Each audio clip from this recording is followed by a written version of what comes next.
Donald Trump ने suspend कर दिया है फॉरेन एड पाकिस्तान को जो यूएस की तरफ से दी जाती थी, और इसके पीछे रीजन ये है कि रीवैल्यूएट किया जाएगा कि ये जो फंड्स दिए जा रहे हैं, चाहे बांग्लादेश हो चाहे पाकिस्तान हो, इन फंड्स का प्रॉपर यूटिलाइजेशन ये देश कर रहे हैं या नहीं कर रहे हैं, और कहीं ये देश इन फंड्स का इस्तेमाल अमेरिका के अगेंस्ट तो नहीं कर रहे हैं। इसी वजह से जब तक ये रीवैल्यूएशन कंप्लीट नहीं होगा तब तक फॉरेन हेल्प को रोक दिया गया है।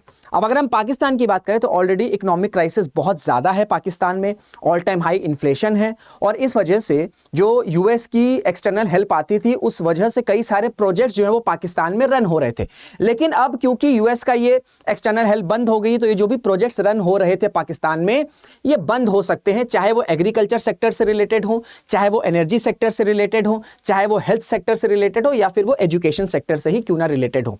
तो ये जो फॉरेन एड को सस्पेंड किया गया है ये किस तरीके से पाकिस्तान की इकोनॉमिक क्राइसिस को और खराब कर सकता है, इसको समझने की कोशिश करते हैं। नमस्कार दोस्तों, मेरा नाम ऋषभ सिंह है and you are watching current affairs powered by the 247। इसी तरीके की न्यूज एनालिसिस अपडेट्स आपको इस चैनल पर मिलती है, तो रिक्वेस्ट है चैनल को सब्सक्राइब जरूर कर लीजिएगा।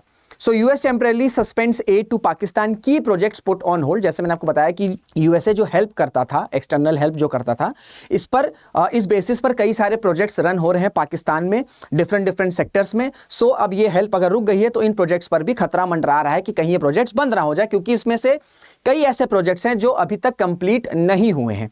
सो how Trump's foreign aid freeze could hurt bankrupt Pakistan.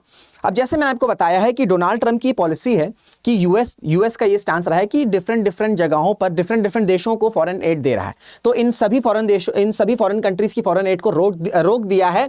सिर्फ एक्सेप्शन ये है कि जो इमरजेंसी फूड और एड है और जो मिलिट्री फंडिंग है वो इजराइल और इजिप्ट को जाएगी। इसके अलावा जो भी फॉरेन एड है उसे बंद कर दिया जाएगा। अब पाकिस्तान को ये जो फॉरेन एड बंद हुई है या जो एक्सटर्नल हेल्प बंद हुई है, इसका इमीडिएट इफेक्ट क्या होगा कि जो कुछ की प्रोजेक्ट्स रन किए जा रहे हैं, स्पेशली आपका United states agency for international development, जिसे हम यूएस एड कहते हैं, इस संस्था के द्वारा कई सारे प्रोजेक्ट्स जो हैं वो पाकिस्तान में रन हो रहे हैं या फंड हो रहे हैं। जो यूएस एड है कई सारे प्रोजेक्ट्स को फंड कर रहा है, तो जैसे ये हेल्प रुकेगी ये सभी प्रोजेक्ट्स इमीडिएट बेसिस पर हॉल्ट हो जाएंगे। और इसमें जो सबसे फेमस नहीं लेकिन वन ऑफ द जो इंपॉर्टेंट प्रोग्राम है वो है आपका ambassadors fund for culture preservation, जिसे शॉर्ट फॉर्म में हम AFCP कहते हैं। इसके तहत क्या होता है कि जो भी अराउंड द वर्ल्ड, ठीक है, जितने भी देशों में हिस्टोरिकल साइट्स हैं, हिस्टोरिकल बिल्डिंग्स हैं, आर्कियोलॉजिकल साइट्स हैं, कल्चर हेरिटेज हैं, इनको प्रिजर्व किया जाता है और प्रोटेक्ट किया जाता है। ऑलरेडी जो हिस्टोरिकल बिल्डिंग्स हैं पाकिस्तान में, क्योंकि वहां पर इस तरीके का एक्सट्रीमिज्म है कि डिस्ट्रॉय किया गया है, तो ऐसे में अगर ये प्रोग्राम बंद हो जाएगा तो जो थोड़ी बहुत जो बिल्डिंग्स वहां पे बची हैं वो भी इंपैक्ट कर सकती हैं। तो इमीडिएट बेसिस पर ये इंपैक्ट पड़ रहा है। अब हम सेगमेंट वाइज जाते हैं कि किस तरीके से डिफरेंट सेक्टर्स पर इंपैक्ट पड़ेगा। तो सबसे पहले हम बात करेंगे कि किस तरीके से ऑलरेडी पाकिस्तान में इकोनॉमिक्स, एनर्जी सेक्टर और इकोनॉमिक ग्रोथ जो है वो हॉल्टेड है। तो अब अगर ये हेल्प भी रुक जाएगी तो और किस तरीके से इंपैक्ट पड़ने वाला है। अगर हम बात करें तो कुछ इंपॉर्टेंट एनर्जी रिलेटेड प्रोजेक्ट जो है वो रन हो रहे हैं यूएस एड के द्वारा। कौन कौन सा? Power sector improvement activity, Pakistan private sector energy activity, energy sector advisory services project, clean energy loan portfolio guarantee program और पाकिस्तान क्लाइमेट फाइनेंसिंग एक्टिविटी। तो ये सारे कुछ ऐसे इंपॉर्टेंट प्रोजेक्ट्स हैं जो कि पाकिस्तान में जो ऑलरेडी एनर्जी क्राइसिस है उसे ठीक करने के लिए हैं।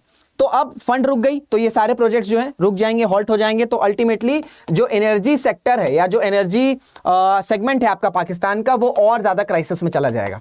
अब देखिए, अभी मैं आपको सारे सेगमेंट्स बताऊंगा, चाहे हम एनर्जी सेक्टर की बात करें, एग्रीकल्चर की बात करें, एजुकेशन की बात करें, हेल्थ की बात करें। किसी भी देश के ये सबसे इंपॉर्टेंट सेक्टर्स होते हैं, ठीक है। और इन सभी सेक्टर्स में जो पाकिस्तान है, जो भी इंप्रूवमेंट हो रही है वो यूएस के एक्सटर्नल हेल्प से हो रही है। और ऐसा देश जो है वो इंडिया से कॉम्पीट करता है। तो यही सबसे बड़ी आयरनी आप समझ लीजिए, ठीक है। अब आगे बढ़ते हैं एग्रीकल्चर में। भैया देखिए, कुछ जो ऐसे प्रोग्राम्स हैं वो साल 2024 में कंप्लीट हो गए, लेकिन कुछ ऐसे प्रोग्राम्स हैं जो 5 प्रोग्राम शेड्यूल किए गए थे। इसमें से जो 2 ऐसे प्रोग्राम्स हैं, एक आपका water management for enhance productivity and Pakistan agriculture programs 2, ठीक है। ये जो है 2025 में कंप्लीट होने वाला था, तो ये हॉल्ट हो गया है। एक तो प्रोग्राम कंप्लीट हो गए, कुछ प्रोग्राम एग्रीकल्चर में कंप्लीट हो गए, लेकिन कुछ जो है वो 2025 में होने वाले थे, जिसमें एक है आपका water management for enhance productivity and Pakistan agriculture programs. ये हॉल्ट हो गया, ये 2025 में कंप्लीट होने वाला था।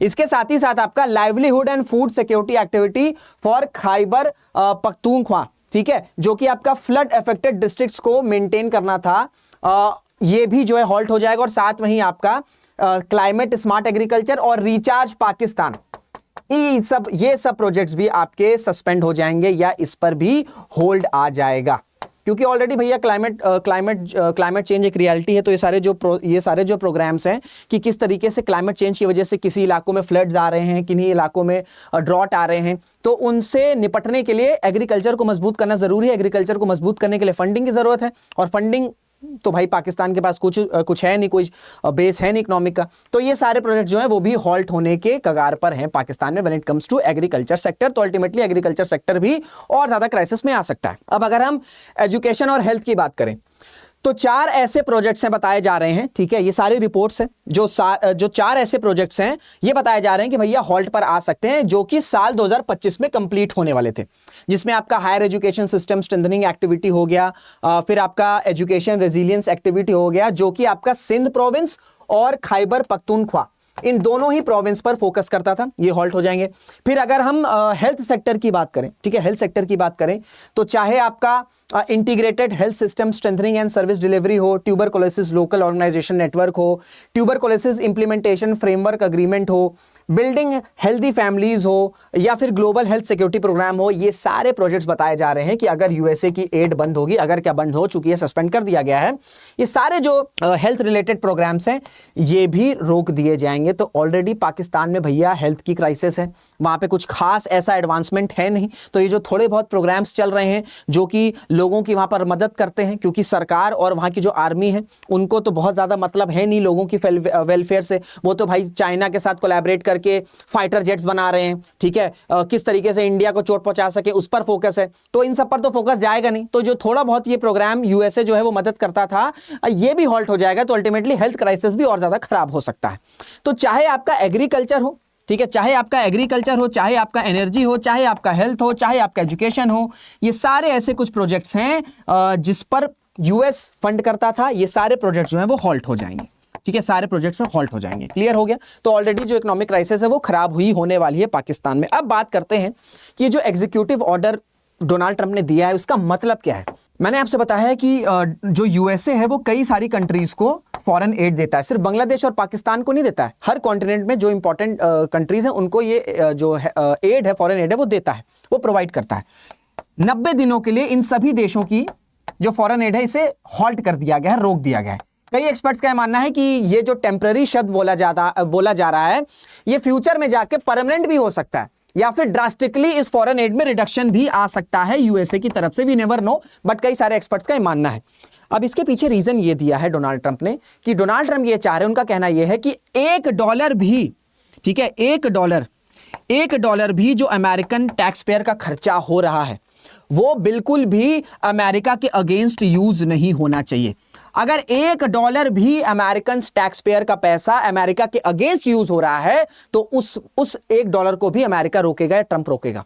इसी वजह से इस ऑर्डर को जो है पास किया गया है कि भैया जब तक हम रीइवैल्यूएट नहीं करेंगे कि पाकिस्तान हो गया, बांग्लादेश हो गया, अगर इन देशों को अपने ही एग्रीकल्चर, अपने ही हेल्थ, अपने ही एनर्जी सेक्टर से मतलब नहीं है तो फिर यूएस भी क्यों इतना ज्यादा इंटरेस्टेड है। ठीक है, एक चीज ये। और दूसरी चीज ये है कि डोनाल्ड ट्रंप का ये कहना है, या जो ट्रंप एडमिनिस्ट्रेशन उनका ये कहना है कि जो $1 रुपया अमेरिकन टैक्स पेयर्स का जा रहा है, क्या वो अमेरिका को और सेफर बना रहा है? उस पैसे का यूटिलाइज वो देश जो है क्या इस तरीके से कर रहा है कि अमेरिका और सुरक्षित बन रहा है? क्या अमेरिका और मजबूत बन रहा है, या अमेरिका और प्रॉस्परस बन रहा है? अगर ये 3 एस्पेक्ट कंप्लीट हो रहे हैं, ठीक है, रीवैल्यूएशन का आपको जो मतलब मैं वही बता रहा हूं, रीवैल्यूएशन में लोग यही देखेंगे कि क्या ये 3 सेगमेंट्स कंप्लीट हो रहे हैं।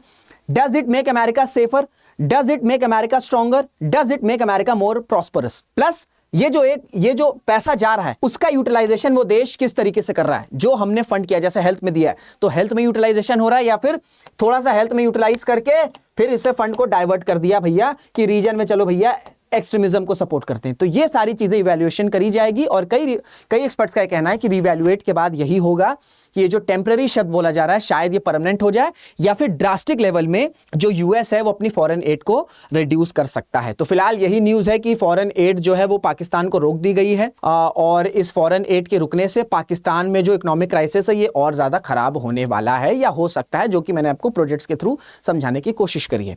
अगर ये वीडियो अच्छी लगी तो इसे लाइक ज़रूर करिएगा, शेयर ज़रूर करिएगा, कॉमेंट भी ज़रूर से करिएगा। तो इस वीडियो में यहीं तक, मुलाकात करेंगे आपसे अगले वीडियो में। जय हिंद, जय भारत।